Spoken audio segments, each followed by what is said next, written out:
Buenos días, hermanos y amigos, es un gusto saludarlos. Yo soy el pastor Dixon Klinger y le damos la bienvenida a nuestro servicio dominical.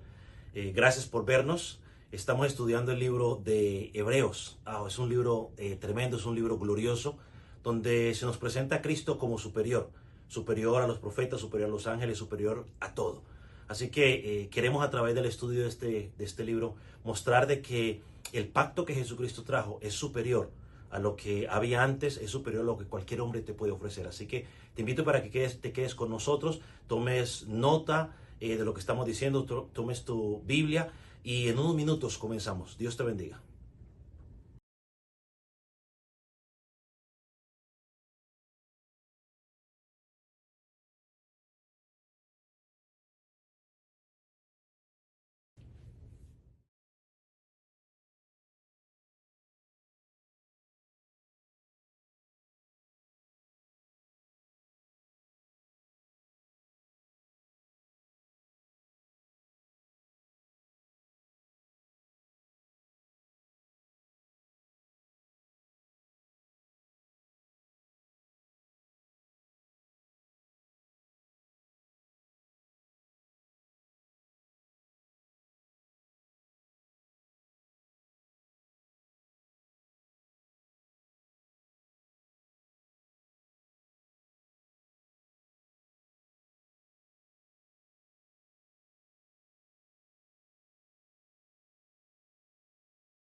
Quiero invitarle, por favor, al libro de Hebreos, capítulo 2. Hoy vamos a empezar a estudiar el capítulo 2 y vamos a leer los primeros 4 versículos de este capítulo. Estos versículos para algunos de nosotros son conocidos, son muy familiares.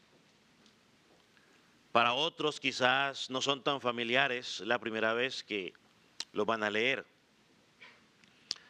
Así que espero de que podamos estar atentos a lo que dice el autor de Hebreos. Dice, por tanto es necesario que con diligencia atendamos a las cosas que hemos oído, no sea que nos deslicemos. Porque si la palabra dicha por medio de los ángeles fue firme, y toda transgresión y desobediencia recibió justa retribución, ¿cómo escaparemos nosotros si descuidamos una salvación tan grande? La cual, habiendo sido anunciada primeramente por el Señor, nos fue confirmada por los que oyeron, testificando Dios juntamente con ellos, con señales y prodigios y diversos milagros, y repartiéndonos del mismo Espíritu según su voluntad. Puede tomar asiento.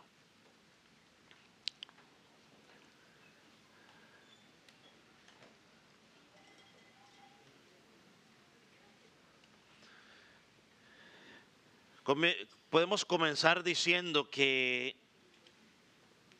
el infierno está lleno de personas que no se opusieron abiertamente a Jesucristo. Es decir, personas que decían, no, a mí me gustan las cosas de Dios.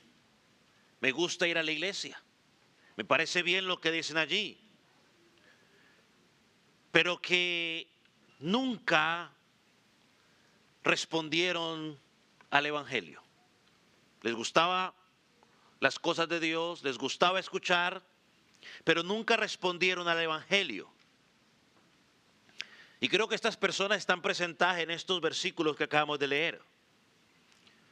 Personas que intelectualmente conocen la verdad, incluso hasta hay parte de esa verdad que creen, están conscientes de la buena noticia de que hay un Salvador, que fue una salvación que fue provista por Jesucristo, pero son personas que hasta saben los cánticos, tienen sus Biblias, pero que nunca dan frutos de un verdadero arrepentimiento, como dice Juan el Bautista. Nunca han confesado a Cristo como Salvador, ni con sus labios, ni con sus acciones. Así que estos versículos son de suprema importancia y urgencia para nosotros. Y para aquellos que son salvos, deben ser una motivación para cada día no descuidar nuestra relación con el Señor. Así que yo quiero que al estudiar este texto tengamos en cuenta quiénes fueron los primeros oyentes de este pasaje. ¿Quiénes fueron los primeros oyentes? Y de allí sacar la aplicación para nuestras vidas. Porque esta era una epístola que era dirigida a judíos, en los cuales no podíamos decir que habían tres grupos diferentes. En esa comunidad o en esa congregación habían judíos no cristianos que no creían en el Evangelio y que posiblemente nunca lo habían escuchado porque ellos mantenían su orientación judaica. Había otro segundo grupo, judíos cristianos que creían en el Evangelio, que se mantenían firmes, y había un tercer grupo, judíos no cristianos, pero que eran convencidos intelectualmente, lo que a veces llamamos simpatizantes. Nunca habían entregado su vida a Cristo, eran los que habían oído las buenas nuevas de salvación, habían oído hablar del perdón de los pecados, habían escuchado este mensaje, pero nunca habían estado dispuestos a comprometerse. Como el ejemplo que yo le dije hace un rato, no sé, a mí me gusta lo que dicen, me gusta ir, me gusta cómo canta, me gusta esto y lo otro, pero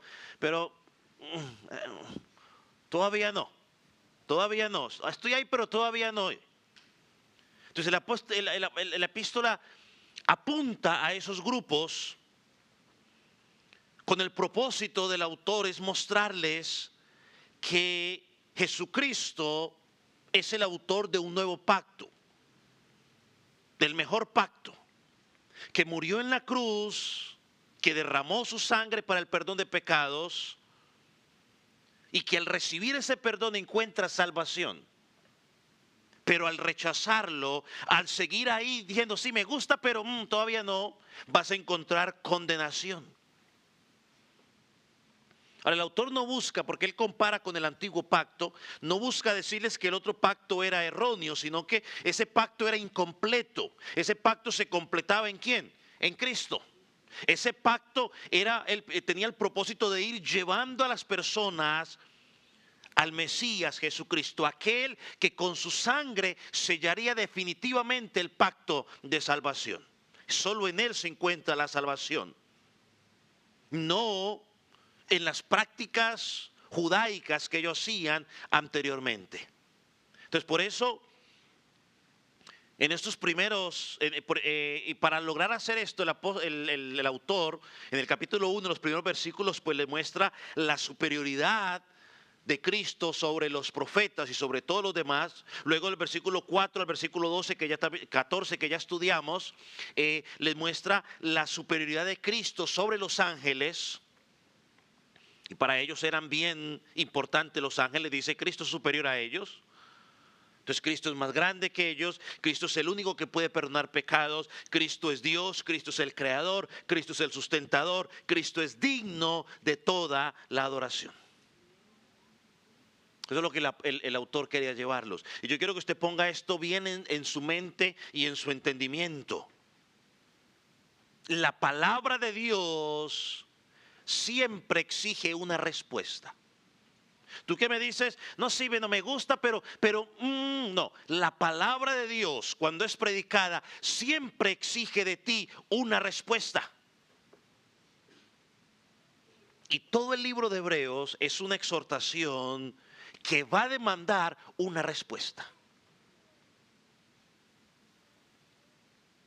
Y note algo, mire que en medio de el autor hablando de la exaltación de Cristo, que es mayor sobre los ángeles, introduce una invitación. Y la invitación incluye dos elementos esenciales. Una es una exhortación y la otra es una advertencia. Es lo que vamos a mirar aquí. Hay una exhortación y una advertencia. En otras palabras, te dice lo que debes hacer y te dice lo que te va a suceder si no haces lo que tienes que hacer. Una exhortación y una advertencia.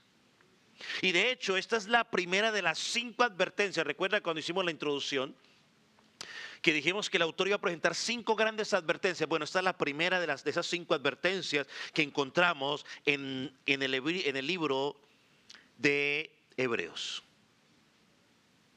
Es como si el autor dice, bueno, quiero avanzar, pero antes de avanzar, quiero darte una aplicación de lo que ya te dije.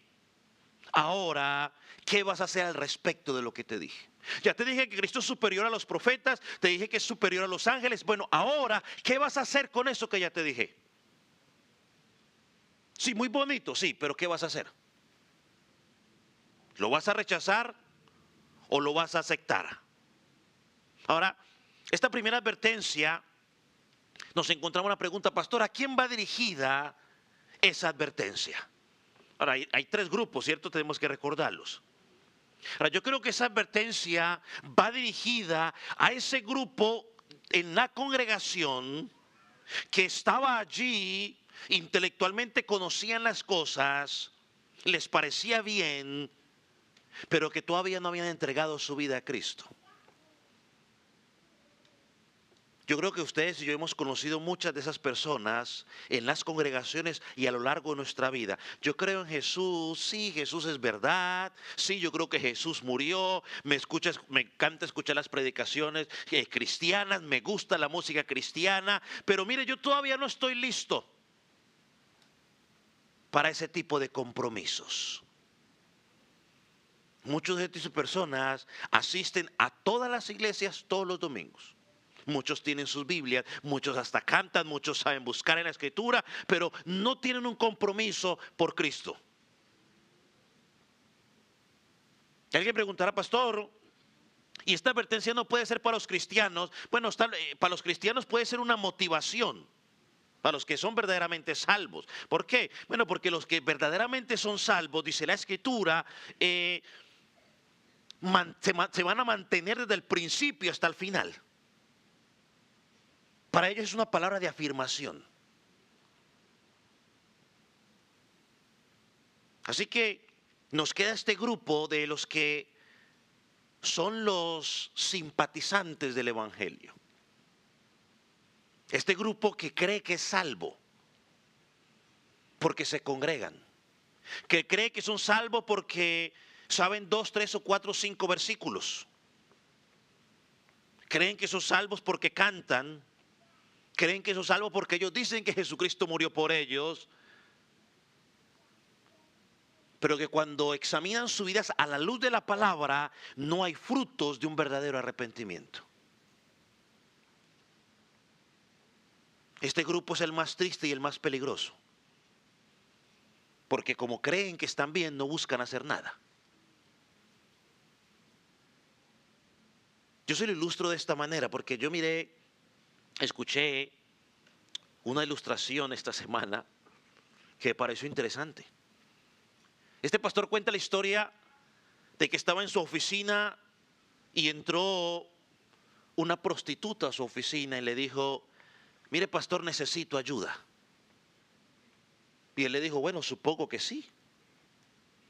Estoy desesperada, le dijo, por favor, necesito ayuda. Entonces dice que el pastor comenzó a presentarle a Jesucristo, pues todo lo que tenía que presentarle sobre Jesucristo. Y al final, él le hizo la pregunta: ¿a ti te gustaría entregar tu vida a Cristo? A lo que ella contestó: sí, quiero entregar mi vida a Jesucristo. Dice que hizo la oración, invitó a Jesucristo y todo tranquilo. Bueno, aquí empieza a ponerse la cosa interesante. Porque después de que ella terminó de hacer la oración, el pastor le dijo: bueno, muy bien, quiero pedirle un favor. Ella le dijo: ¿cuál, pastor? El librito donde tienes todos tus clientes, vamos a quemarlo. Y ella le dijo: a ver, ¿qué quiere usted decir con eso? Lo que le acabo de decir. Ese libro donde tiene usted todos sus clientes, de este momento, si usted realmente ha creído en Jesucristo, si usted realmente ha entregado su vida a Jesucristo, ha pedido perdón por sus pecados, ese libro tenemos que quemarlo ahora mismo. A lo que ella contestó: pastor, lo que pasa es que hay mucho dinero. Le dijo: no importa, si estás en Cristo, nueva criatura eres, debes quemarlo.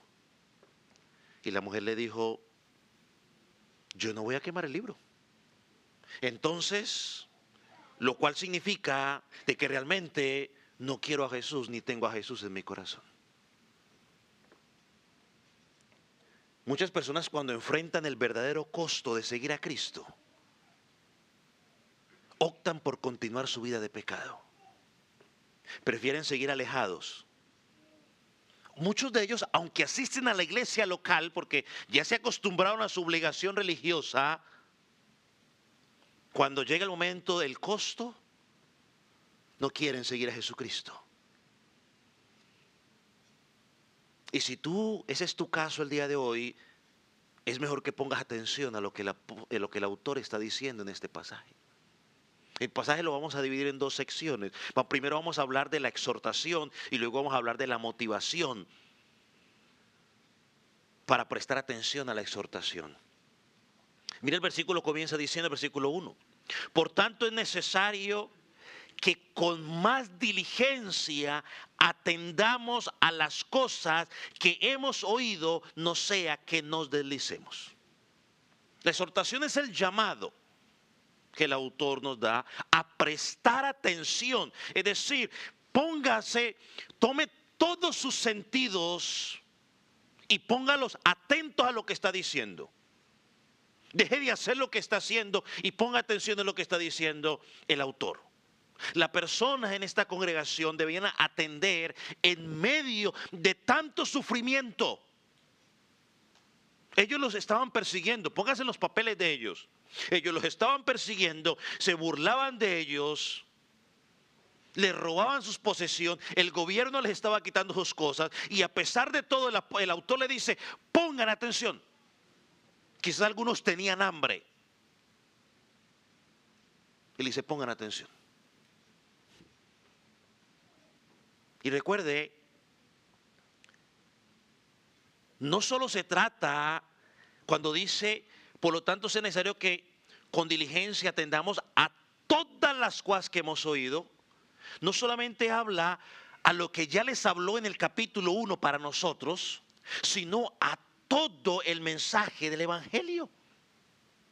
Presten atención a toda la doctrina de la Biblia, específicamente el Evangelio.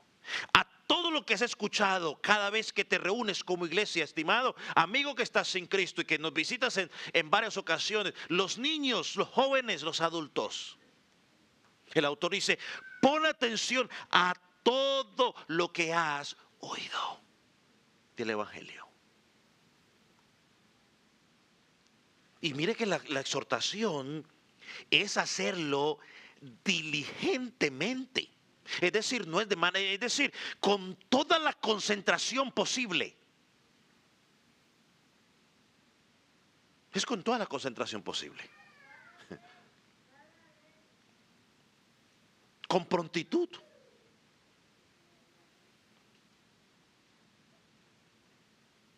Hermano, no se trata de algo superficial, porque me tocó, sino porque hacerlo con la intensidad, intencionalmente.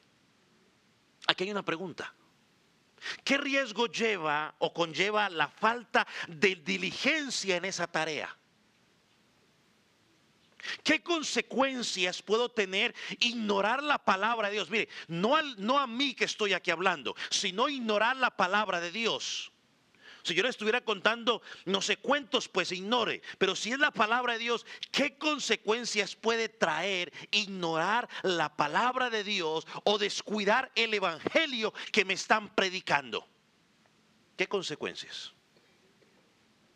Mira, el versículo 1 dice al final, no sea que nos deslicemos. Ahora, el autor de Hebreos utiliza 3 términos griegos relacionados con la navegación en estos versículos. 3 términos. El primero es la palabra atender que miramos en el versículo 1. Y esta palabra en el original era usado para el trabajo que tenía que hacer el capitán para llevar su barco a puerto sin ningún problema. El capitán debía estar enfocado, tenía que estar atento. El capitán no podía ponerse a hacer otra cosa, tenía que estar en lo que tenía que hacer para llevar su barco.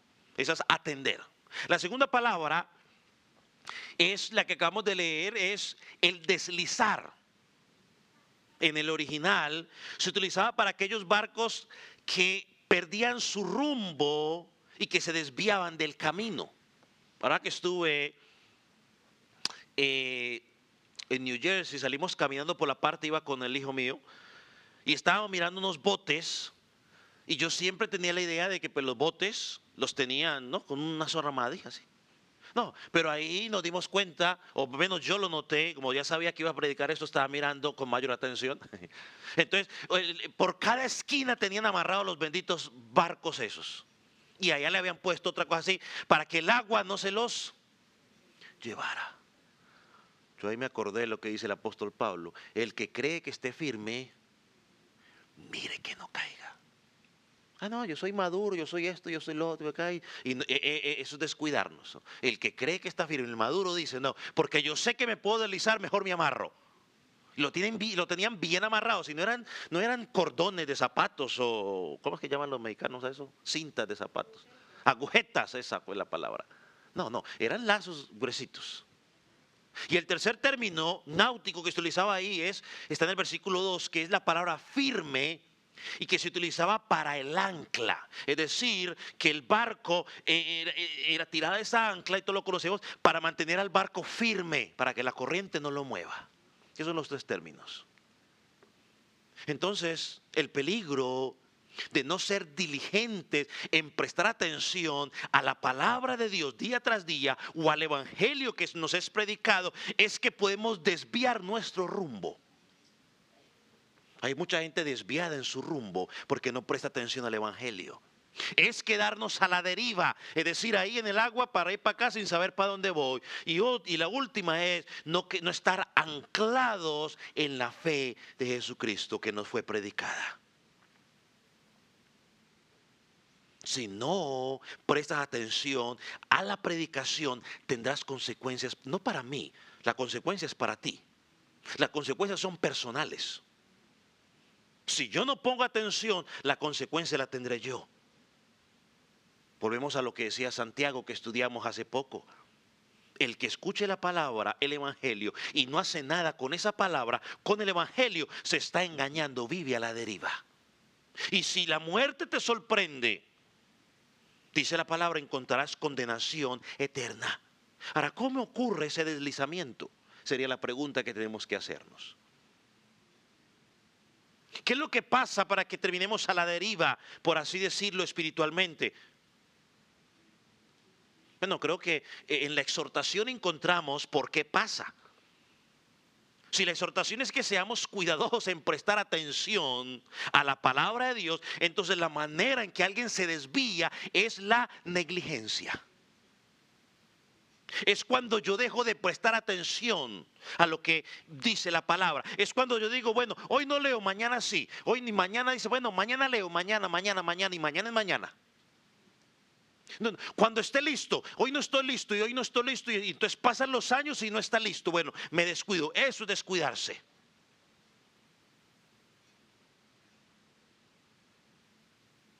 Yo creo que lo podemos ilustrar como cuando vamos a nadar. Creo que todos hemos ido a la playa, ¿cierto? Y entonces usted pone la ropita ahí y usted se mete a nadar aquí. Y la ropita está ahí y usted está mirando ahí para que nadie se la robe. Como a los 10 o 15 minutos, cuando usted quiere mirar la ropa, ¡ay! Me robaron la ropa. No, ¿dónde está la ropa? Allá. Lo que pasó fue que la corriente o la marea lo alejó. ¿Por qué lo alejó? Porque usted estaba distraído, jugando, brincando y para aquí y para allá. A nivel espiritual muchas veces pasa lo mismo. Por estar distraído en las cosas del mundo. Por estar distraído mirando a este, a sutano, a mengano y no estar atentos, anclados a la palabra de Dios, comenzamos simplemente a irnos alejando. Pues el descuido. O porque no ponemos atención a las advertencias. Yo me acuerdo cuando yo tenía 9 años yo me estaba ahogando. Pero antes de que yo me estuviera ahogando yo estaba jugando con todos, estábamos ahí jugando. Estábamos en un tronco jugando ahí. Y en el tronco y para acá y para allá. Alguien por ahí decía que cuidado, que no hay que, pero no pongamos atención a las advertencias. Juguemos, sí, juguemos, estamos jugando. En medio del juego alguien gritó, ¡ay! Estamos en lo hondo. Y pues yo me asusté. Yo estaba tranquilo en el tronco. Pero como me asusté, me tiré del tronco y empecé a correr. Yo hasta el día de hoy me faltaban 3 pasos para llegar a tierra firme. Y me hundí. ¿Qué pasó? Nos descuidamos. No pusimos atención a las advertencias que nos habían dado los adultos. Nos descuidamos y puse mi vida en peligro. Por la gracia de Dios estoy aquí. Hermanos, para desviarse de la palabra o desviarnos espiritualmente es fácil, no hay que hacer nada. No hay que hacer nada. Ahora recuerde que estamos hablando de este grupo de profesantes a los que creen que son pero no lo son, que creen que son salvos y que no hacen lo que tienen que hacer adecuadamente. Persona que dice que es cristiano y no siente necesidad de congregarse, no siente necesidad de orar, de leer la palabra, no siente necesidad de tener compañerismo con los hermanos, no siente necesidad de memorizar la escritura, no siente necesidad de eso. Hermano, tiene que analizar su vida porque posiblemente estás engañado. Porque ser cristiano hay un deseo profundo en nuestro corazón que nos impulsa a buscar su palabra, a crecer más en él, a memorizarla, a meditar en ella, a identificar cuando hemos pecado. Pero hay unos que pecan y ya les da igual. Pero creemos que es suficiente con cantar, con venir un domingo.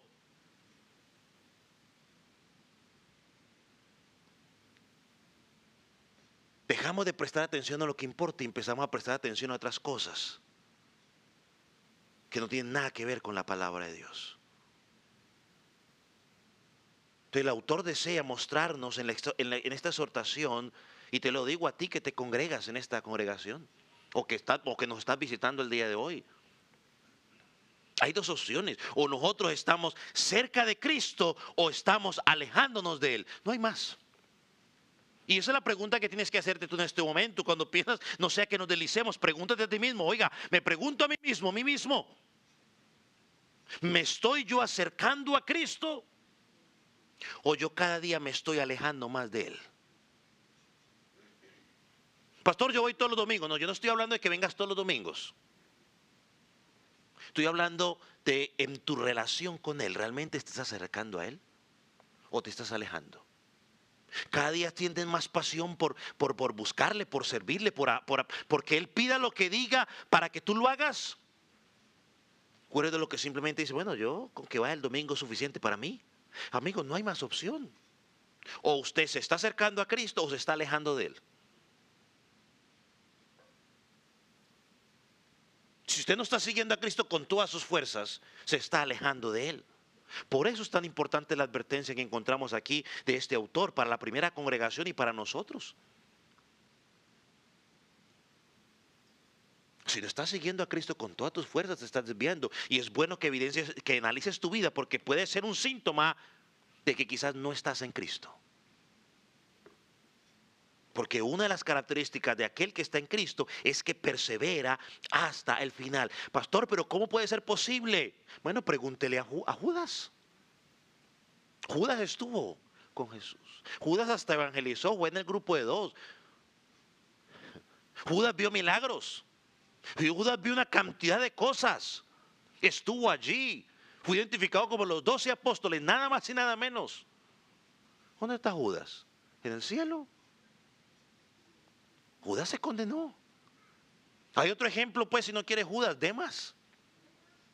Demas, un colaborador del apóstol Pablo, andaba con él, que estaba sirviendo, y Pablo dice, tristemente al final le dice, Demas me abandonó amando más al mundo. Al final salió lo que había en su corazón. En algún momento va a salir lo que hay en nuestro corazón. Ahora, ¿cómo podríamos nosotros prevenir quedar a la deriva en nuestra vida espiritual? Y yo le voy a mencionar unas cosas rápidamente. Lo primero que tienes que hacer para prevenir quedar a la deriva es escucha con atención la palabra de Dios. Perdóname por lo que te voy a decir. Pero cuando se está escuchando la palabra de Dios, ya sea aquí en la escuela dominical o en donde usted la esté escuchando, usted tiene que evitar todas las distracciones posibles. Tiene que concentrarse en lo que está escuchando. No mire al del lado. Olvídese el del lado. Concéntrese en lo que tiene que estar usted. Porque si usted es de los que viene domingo tras domingo, escucha la palabra, quiere que le den buenas predicaciones bíblicas, pero no hace nada con lo que aprende, no lo pone en práctica, sale el lunes y sigue viviendo como si nada. El día de mañana, cuando abra sus ojos, descubrirá la triste realidad que Jesús describe en Mateo 7. Apartado de mí, nunca te conocí. Lo cual indica de que en las congregaciones siempre va a haber personas que aparentan ser. La Biblia lo describe como el trigo y la cizaña. Por eso el autor exhorta a que seamos diligentes. ¿Qué más puedo hacer? Hombre, usted no quiere deslizarse. Desarrolle el hábito de leer y estudiar la palabra de Dios diariamente. Eso no es cuestión del domingo. Esa es una de las razones por las cuales no quisimos poner más los versículos allá. Para motivarlo a usted a que traiga su Biblia y busque. Porque como lo tiene allá, pues al final está allá, pues nada, ¿para qué abrir la Biblia? Ahora, si no le habla en la iglesia, lo dudo que le abra en la casa. La Biblia no es para dejarla en el carro. La Biblia no es para ponerla encima de la mesa en el Salmo 23 o Salmo 91 o el Salmo que usted quiera. La Biblia no es un amuleto. La Biblia el creyente tiene que estudiarla, y la persona que dice que es creyente y no tiene el hábito de estudiar la Biblia o ni siquiera leerla diariamente, usted tiene un serio problema. Tiene que examinar su vida porque posiblemente usted no es. Porque el creyente tiene hambre por la palabra. El salmista decía, mi alma tiene sed de ti, mi carne te anhela. Debe haber un anhelo profundo. Y si tú no deseas buscar la palabra de Dios, Dios, háblame. ¿Qué quieres? Que Dios te pegue gritos desde el cielo. Lee la palabra y Él te va a hablar. Ábrela. Pastor, es que yo no sé leer. Ya se lo he dicho hasta el cansancio. Vaya a YouTube y ahí usted pone y se la leen. Baje una app y es más, voy a hacer la tarea entonces yo. Voy a buscar el app, se lo voy a poner allá para mostrárselo. Para que luego no haya excusa de que es que no sabía cuál app, pastor, es que hay tantas aplicaciones y no sé. Bueno, yo se la voy a buscar entonces, pues. A ver si los ingenieros allá tienen chance y la buscan mientras tanto. Ellos saben cuál es. La rojita. Ay, tiene que haber un deseo. ¿Cómo no vamos a poder sacar 20 minutos a la semana, al día, para leer su palabra? Ah, pero para ver las series sí tenemos todo el tiempo posible. Para ver deportes sí tenemos el tiempo todo posible. Para ver YouTube sí tenemos todo el tiempo. Para ver videojuegos, es todo el tiempo posible. Pero no tenemos 15 benditos minutos para sentarnos a leer la palabra. Y somos salvos y vamos para el cielo. ¿Para cuál cielo? crees que vas? Que no sacas tiempo para alimentarte. Ah, pero tengo que comer 3 veces al día. Eso sí. Pero la palabra, el alimento espiritual, no, para eso no hay tiempo. Quiere evitar deslizarse, hermano. No le va a gustar mucho esto, pero lo voy a decir. Usted tiene que participar de la cena del Señor. Se lo he dicho en varias ocasiones, la cena del Señor, bíblicamente, eso no es argumento del pastor Klinger, porque lo quiere convencer a usted. No, si usted no lo convence al Espíritu Santo, yo no puedo hacer nada allí. Pero es que la Escritura enseña que para nosotros, los creyentes, la Santa Cena es alimento espiritual, nos fortalece nuestra fe, nos lleva al pasado, en el presente y al futuro. Porque nos recuerda lo que Cristo hizo por nosotros, nos recuerda lo que Cristo está haciendo con nosotros y nos recuerda lo que Cristo hará por nosotros. El creyente, cuando participa de la cena del Señor, alimenta su compromiso con Cristo.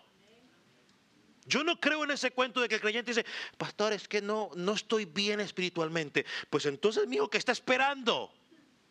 A ver, perdóneme, pero discúlpeme. ¿Qué está esperando?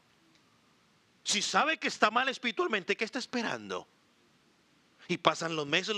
No, es que no estoy bien, es que no estoy bien, es que no estoy bien. No, es que mejor no le digo. Participar de la cena del Señor para la iglesia es glorioso. Es más, mire que un día nosotros, por situaciones, dejamos de practicarla regularmente. Y un día alguien se acercó a un hermano y le dijo: oiga, en esa iglesia ustedes, ¿por qué no participan de la cena? Ese creyente sí tenía claro qué es lo que es la cena. Dijo: pero qué raro que aquí no participamos en la cena. ¿Por qué? ¿Qué pasa? No, YouTube no. Ellos saben que todos son en YouTube. No, la aplicación. La aplicación de la Biblia. No, aquí es imposible aquí nadie sepa qué es YouTube, mejor dicho. Todos saben qué es. No. En la Biblia, perdóneme ahí, discúlpeme ya. Mala información. No, el app de la Biblia. La rojita con blanco, con rojo o amarillo, algo así.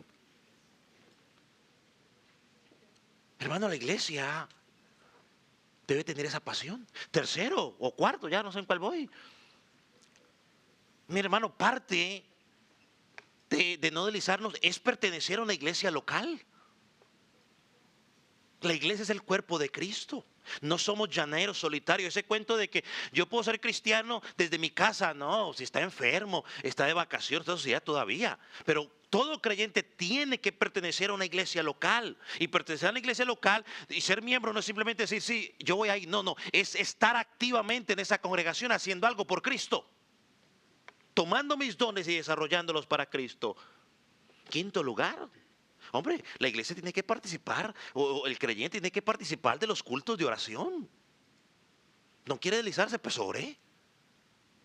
¿Cómo es posible que la iglesia no sienta deseo por orar? Es que no hay cómo explicarlo. Aquí hay un día que como congregación todos nos reunimos a la oración y los mismos de siempre. Hay grupos de oración en diferentes lugares y entran los mismos de siempre. Hay un grupo para jóvenes porque los jóvenes dicen: que yo soy joven, no quiero estar con los adultos, que no hay que. Bueno, grupo de jóvenes, entran los mismos 2, 3 jóvenes. Grupo de damas, las mismas 4 damas. Grupo el domingo a las 9 de la mañana, hay los mismos 3 o 4 de siempre. Los viernes a las 5 de la mañana, los mismos 4 o 3 de siempre. ¿El resto dónde están?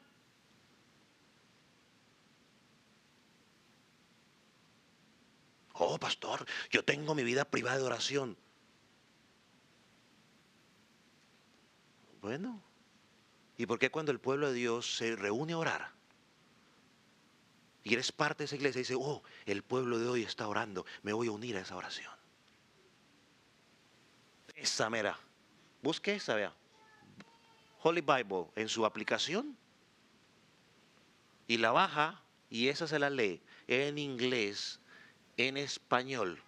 Si lee francés también, porque yo he estado revisando. Así que eso no hay excusa. Gracias, ingenieros. El Hijo de Dios tiene que ser diligente en su vida de oración. Tiene que ser diligente. Y eso te va a fortalecer. Jesucristo, que dijo para que no cayeran en tentación. Aprendan mucha Biblia para que no caigan en tentación. ¿Cierto que eso dijo Jesús? ¿Qué fue lo que dijo? Velad y orad para que no caigáis en tentación.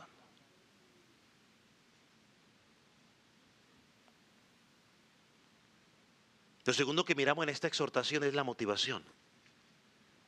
¿Qué nos debe motivar a ser diligentes en prestar atención a la palabra de Dios? Mira lo que dice el versículo 2 al 4. Porque si la palabra dicha por medio de los ángeles fue firme y toda transgresión y desobediencia recibió justa retribución, ¿cómo escaparemos nosotros si descuidáramos una salvación tan grande? La cual, habiendo sido anunciada primeramente por el Señor, nos fue confirmada por los que oyeron, testificando Dios juntamente con ellos con señales y prodigios y diversos milagros y repartimientos del Espíritu según su voluntad. Lo primero que el autor menciona que debemos hacer como creyentes para motivarnos es recordar esa gran salvación que tenemos. Eso es lo que dice ahí.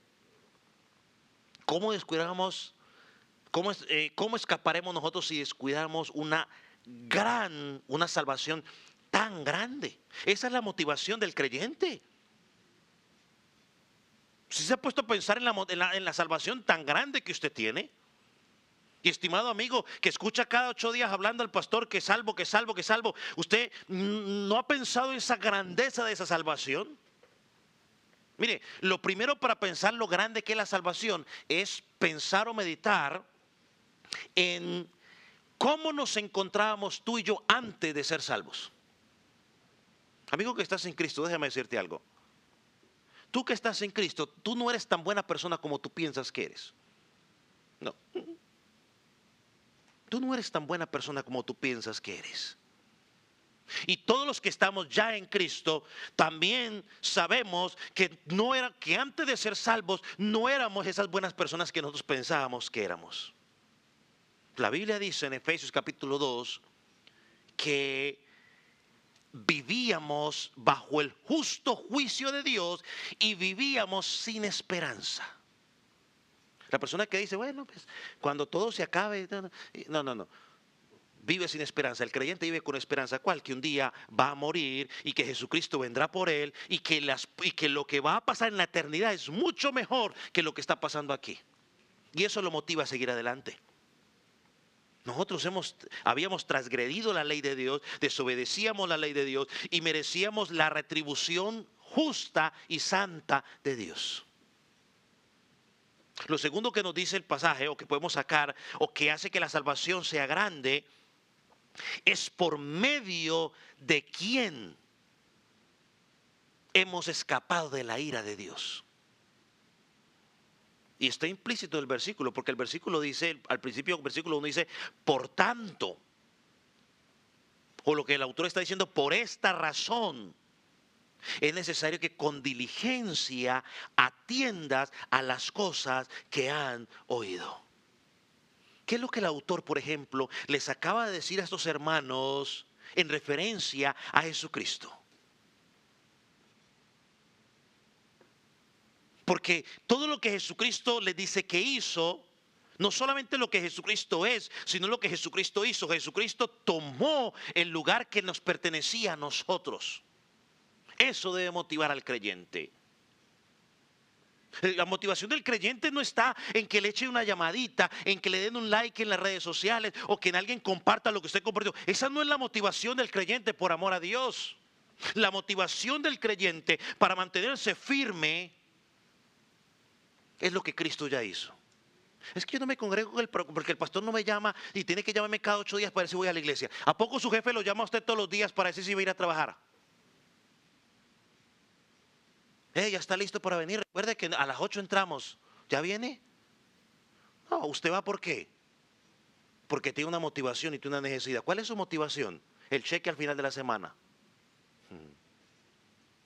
El creyente sabe lo que tiene que hacer. ¿Cuál es su motivación? Bueno, el versículo 2 dice que nos presentó a Jesucristo como el Hijo de Dios, heredero de todas las cosas, el que hizo el mundo. El versículo 3 nos lo presenta como el resplandor de la gloria, la imagen exacta de Dios, el que sostiene todo con el poder de su palabra, el que purificó nuestros pecados, el que está sentado a la diestra de Dios Padre. El versículo 4 nos lo presenta como aquel que es mejor que los ángeles, tiene un título mejor que el título de los ángeles. El versículo 5 nos lo presenta como el Hijo. Versículo 6 nos lo presenta como el jefe de todos y de todas las cosas, aquel que los ángeles tienen que adorar. Versículo 7 lo presenta como aquel que los ángeles le sirven. El versículo 8 lo llama el Dios, el que existe por los siglos de los siglos. El versículo 9 nos lo presenta como el ungido sobre todos los demás. Y el versículo 10 es el Señor de la creación. ¿Qué más motivación quiere? Eso es lo que hace grande nuestra salvación. Que Dios hizo su obra para salvarnos de la condenación. Yo le pregunto, ya que estamos hablando de eso, ¿qué es lo que usted quiere para ser diligente y prestar atención a la palabra de Dios? ¿Qué es la motivación que quiere? ¿Qué es lo que usted quiere que la iglesia haga por usted? Entonces, se lo pongo de esta manera, para que usted sea diligente en leer la palabra y estudiar la palabra. ¿Qué quiere? Anótelo en un papel y luego lo deja por ahí en un ladito y me lo da. A ver qué podemos hacer para ver si lo motivamos a que usted sea diligente a leer la palabra. ¿Qué necesita que hagamos como iglesia para que usted sea diligente en su vida de oración? ¿Qué necesita que hagamos como iglesia para que entonces usted sea diligente y decir, Señor, ahora sí voy a dar todo por ti? ¿Qué necesita de motivación para congregarse los domingos, los miércoles? ¿Qué necesita? Déjenoslo saber. Para convertiros en la iglesia consentida.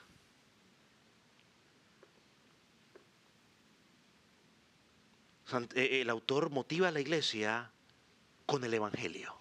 La motivación para orar es el evangelio. La motivación para oír su palabra es el evangelio. La motivación para evangelizar es el evangelio. La motivación para congregarme es el evangelio. Y le podría seguir añadiendo más cosas, pero dejémoslo hasta allí. Esa es la motivación.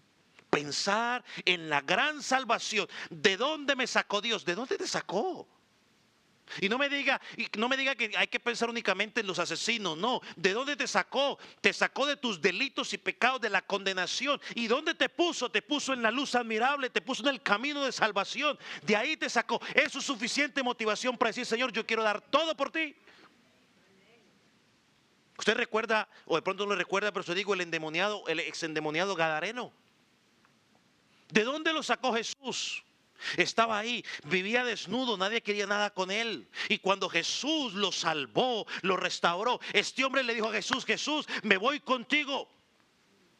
Jesús le dijo, no, aguanta. Vete y ve y dile a todos lo que he hecho por ti. Cuando Jesucristo ha salvado a alguien, la gente se apasiona y quiere más y más y más de él. El cristianismo no es mecánico. ¿De dónde te sacó Dios?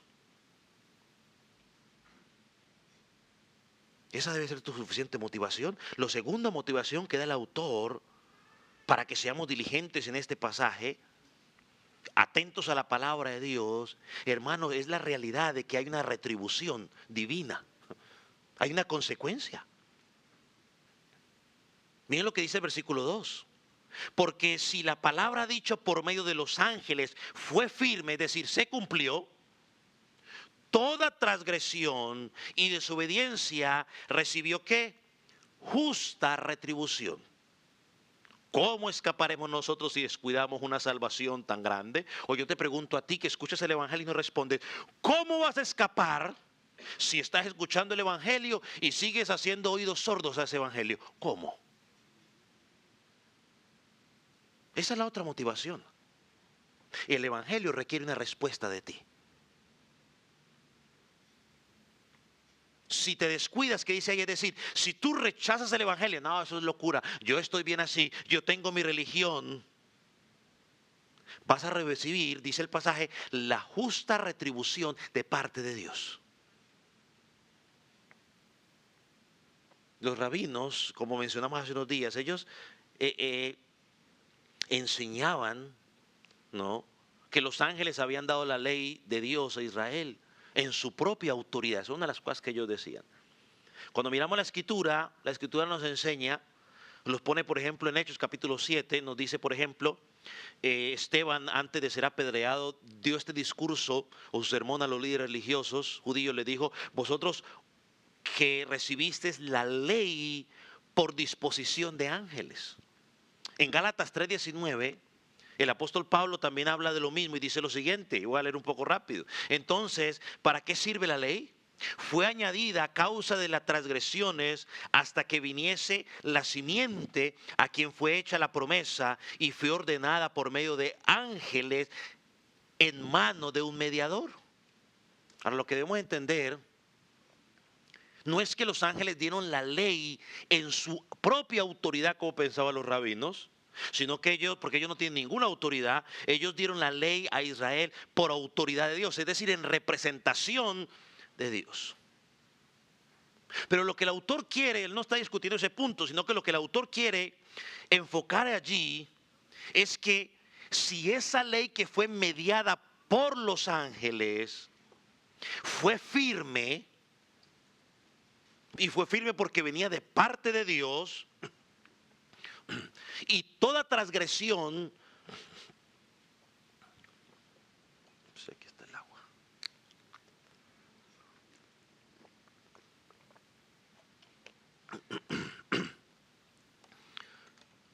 fue firme porque venía de parte de Dios, y toda transgresión o toda desobediencia contra esa ley era castigada. La reflexión del autor aquí en Hebreos es la siguiente: si recibieron castigo por desobedecer lo que fue dicho por los ángeles, ¿cuánto o cómo vamos a escapar nosotros si desatendemos o si rechazamos lo que hemos escuchado que dijo el Señor Jesús? ¿Cómo escaparemos si no prestamos atención a lo que la Biblia dice en su palabra? ¿Cómo escaparemos? Miren, hermanos y amigos, el Evangelio no dice en ningún momento: si tú quieres, ven y arrepiéntete; si tú quieres, ven y cree. La Biblia en ningún lado dice eso. La Biblia claramente dice a los hombres, es más, les ordena a arrepentíos y creer. Es un mandamiento de parte de Dios, no es una opción. Si escuchas el Evangelio, el mensaje de salvación, tu respuesta debe ser creer, arrepentimiento. Es una orden de parte de Dios. Porque si no lo hace, la Biblia dice: el que cree tiene vida eterna. El que no cree será condenado. No hay término medio. Nosotros nos gustan los términos medios. Nos gusta, bueno, yo quiero ser cristiano, sí, cristiano no, entonces me paro aquí en el medio y entonces no.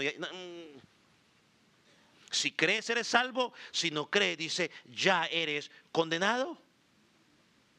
El apóstol Pablo en Hechos capítulo 17 dice lo siguiente, capítulo 17, versículos 30 y 31. Pero Dios, habiendo pasado por alto los tiempos de ignorancia, ahora manda a todos los hombres en todo lugar que se arrepientan. No es opción. No es opción, es una orden. Y aclaro, porque ahí te dice, bueno, ya me arrepiento y ya. No. El arrepentimiento tiene implicaciones. Arrepentimiento, metanoia, es cambio de mente, cambio de dirección. Recuerda la ilustración que les dije de la mujer que llegó a la oficina del pastor. Si realmente se hubiera arrepentido, hubiera dicho, sí, pastor, quémelo. Ya tengo una nueva vida. Dios va a proveer, Dios me va a sostener. Pero demostró que su Dios era el dinero. ¿Te acuerdas el rico cuando le dijo a Jesús: Jesús, ¿qué más puedo hacer? Ya todo lo he cumplido. Jesús le dijo: mira, vende todo lo que tienes y sígueme. ¿Y qué dijo? Dice la Biblia que se fue triste. Y esto fue lo que Jesús predicó. Recuerden que en Marcos capítulo 1 versículo 15, cuando el Señor Jesucristo comenzó su ministerio, Él dijo: el tiempo se ha cumplido, el reino de Dios se ha acercado, arrepentíos y creen en el Evangelio. La Biblia no dice acepta a Jesús, dice arrepiéntete. cree en el Evangelio. Confiésalo con tu boca, confiésalo con tu estilo de vida, confiésalo allá afuera, confiésalo aquí adentro, vívelo. Son verbos en imperativo.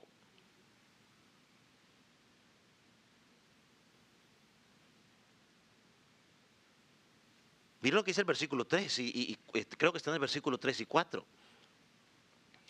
Del por qué el autor dice que es peligroso descuidar ese mensaje.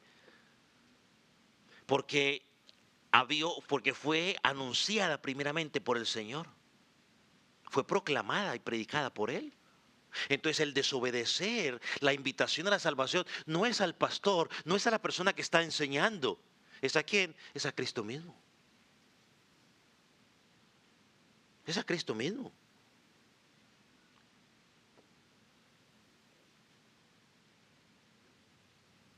El mensaje que Cristo predicó, el mensaje que ellos predicaron, porque recuerde que ese fue el testimonio que ellos escucharon del Padre, cuando se acuerdan, cuando Él dijo, este es mi Hijo amado, ¿a Él qué? Oíd. El bautismo dijo, tengo compasión, pero en la transfiguración luego dijo, a Él, oíd. Vamos a Primera de Juan, rápidamente. Primera de Juan, capítulo 1.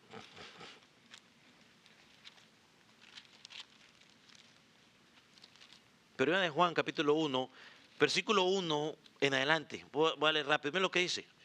Lo que era desde el principio, lo que hemos oído, lo que hemos visto con nuestros ojos, lo que hemos contemplado y palparon vuestras manos tocando el verbo de vida. Porque la vida fue manifestada y la hemos visto y testificamos y os anunciamos la vida eterna, la cual estaba con el Padre y se nos manifestó. Lo que hemos visto y oído, eso anunciamos, para que también vosotros tengáis comunión con nosotros.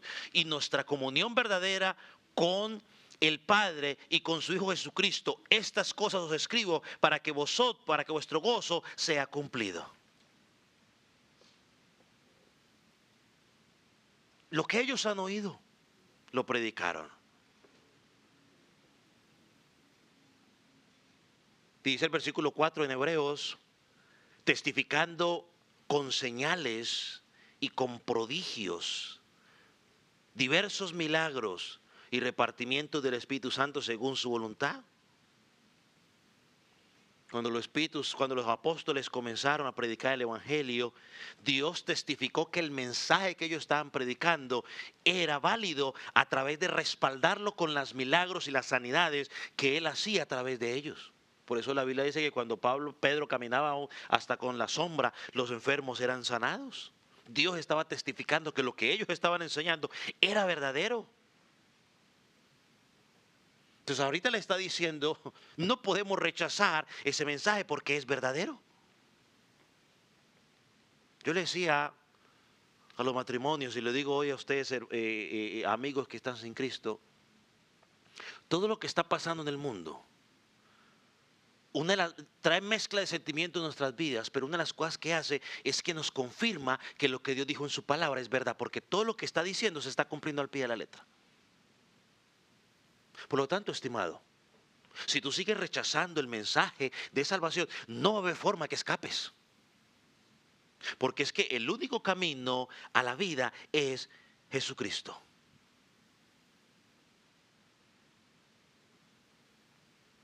Hagamos una aplicación rápido el día de hoy.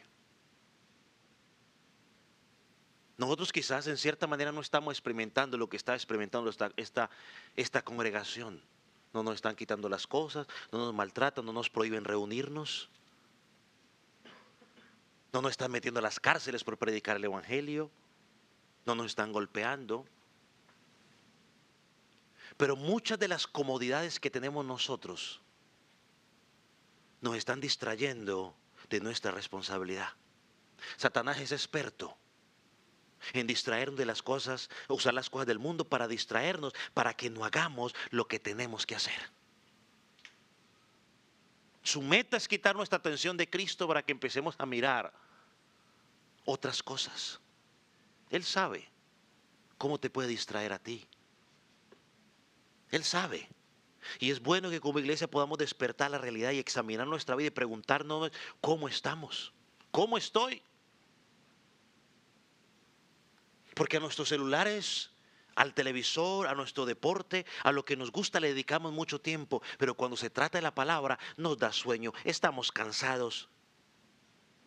La serie favorita que nos gusta no nos da sueño, pero la predicación es muy corta. Es muy larga, no, es que los pastores tienen que predicar 30 minutos porque después de los 30 minutos la gente se desconcentra y que no sé qué, y inventamos una cantidad de cosas, pero porque un muchacho puede estar 50 minutos en la escuela y sí puede estar concentrado, porque tú puedes estar 4 horas, 5 horas viendo toda una serie y no te desconcentras.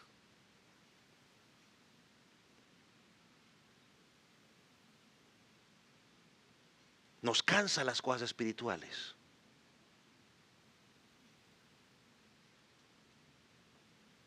Nos cansa orar, nos aburre. Es que, ¿qué le digo a Dios? ¿Cómo que qué le digo? Tanto para decirle, la gente dice, es que yo no sé qué decir. ¿Cómo que no sabes qué decirle?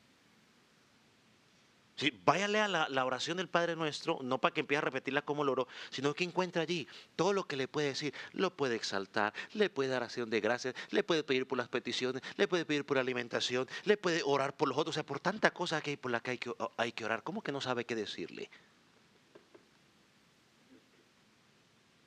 No nos podemos descuidar. Porque si nos descuidamos, vamos a levantar el día de mañana y cuando tengamos que dar cuentas, quizás nuestros ojos serán abiertos en otro lugar, poco agradable. Yo te pregunto, ¿cómo está tu vida espiritual?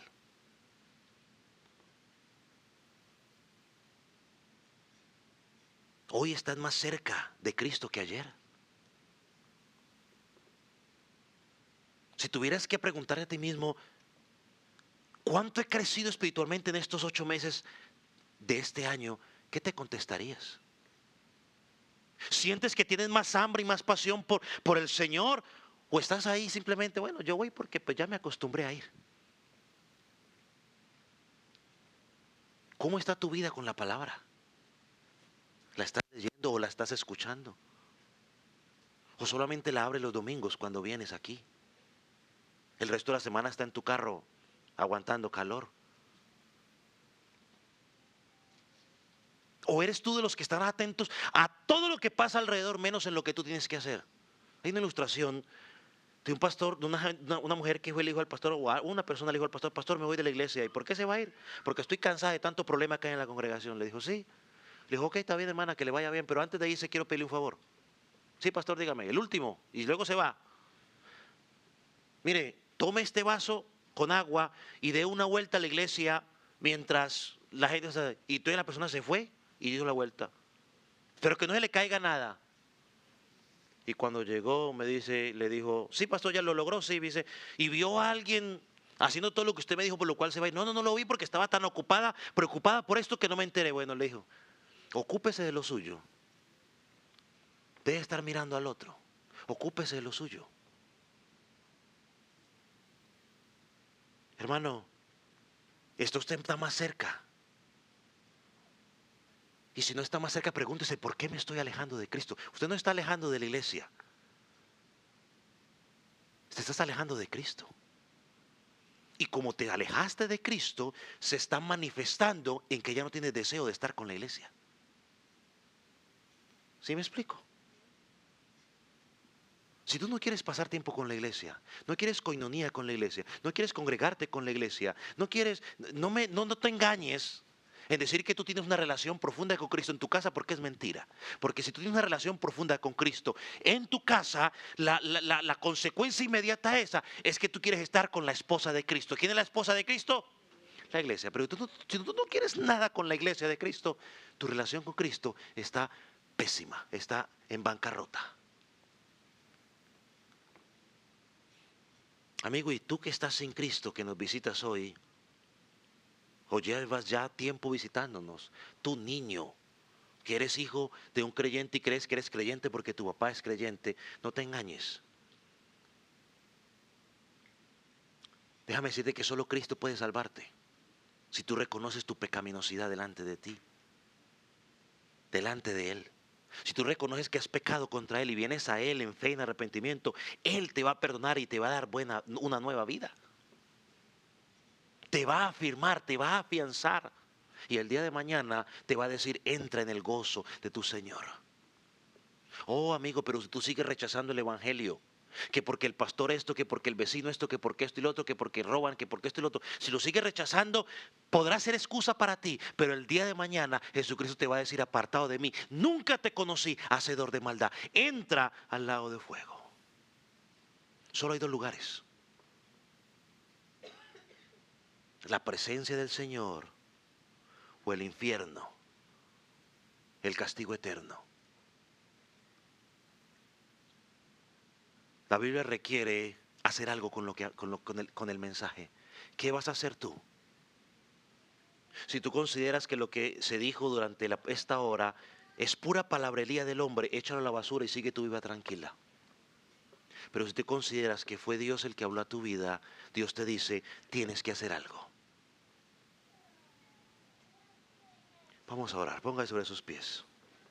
Yo no sé cómo está su vida espiritual.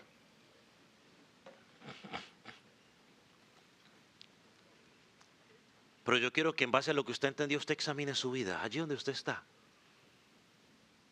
Si su salud lo permite, puede ponerse sobre sus pies. Si no, pues quédese tranquilo ahí sentado. Pero lo importante no es la posición, sino cómo está tu corazón. Examina tu vida allí donde tú estás.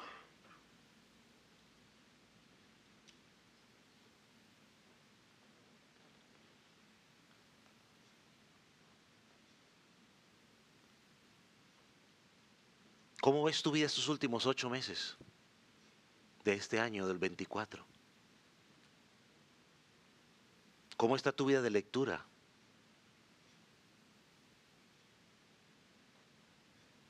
¿Cómo está tu vida de compromiso con el Señor? Aquí no estamos hablando de hombres y mujeres perfectos que no pecamos, no, esa no es la idea.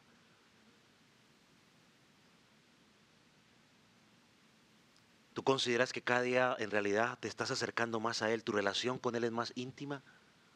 ¿O tú te has alejado? ¿Se te olvida orar? ¿No sientes deseo de orar? ¿No quieres leer tu palabra? ¿Te cuesta cuando tienes que empezar a leer? ¿Te cuesta cuando tienes que orar, que te toca orar y no sabes qué decir? Examina allí tu vida. Es algo entre tú y Dios. No te engañes, porque tú sabes la verdad de tu vida. ¿Cómo escaparemos? La motivación. Hay una salvación grande, provista por un Dios grande. Él tomó mi lugar y me dio vida. Y si tú que estás en Cristo te estarás preguntando: pastor, ¿y yo qué puedo hacer para ser salvo? Yo te digo, la Biblia dice: cree en el Señor Jesucristo y serás salvo. Cree en Él. Y te explico que creer implica que ahora tu vida va a ir dirigida por lo que dice la palabra, no por lo que tú piensas, ni por lo que piensa el mundo. Ahora tus estándares de vida es lo que Dios dice en su palabra. Las cosas del mundo las dejas a un lado, ya no te apasionan, ya dejas de amar al mundo por amar a Dios. Lo que antes amabas del mundo, ahora lo odias, lo sacas de tu vida. Ese es el creer, ese es el arrepentimiento. Cambias de dirección. Tienes que dejar lo que hacías antes. Y si no estás dispuesto a dejar lo que hacía antes, es porque todavía no has creído en Él, no te has arrepentido. Padre, te doy gracias por tu palabra. Padre, gracias por esta advertencia. Señor, porque los que son simpatizantes o están engañados tienen una vez más la oportunidad de poder responder a la salvación como tú pides en tu palabra, en arrepentimiento y creyendo. Señor, pero al mismo tiempo para aquellos que ya son salvos, también nos sirve para afirmarnos en que estamos en el lugar correcto, en ti. Señor, y que como dice el apóstol Pablo, que el que crea que esté firme, mire que no caiga. Señor, confróntanos, confórtanos con tu palabra. Padre, que la podamos poner en práctica. Señor, que ella sea la razón por la cual vivimos y caminamos. Señor, y despiértanos del sueño aquellos que quizás las cosas del exterior los están alejando. Despiértalos del sueño. Señor, aquel que se está dejando llevar por las distracciones de afuera. Señor, que vuelva a mirarte a ti, únicamente a ti. Señor, gracias. Gracias por tu palabra. Gracias porque el que no es salvo, tú vas a hacer la obra en su vida. Y en el momento lo vas a llevar al arrepentimiento, a la fe. Padre, gracias. En el nombre de Cristo Jesús. Amén. Amén.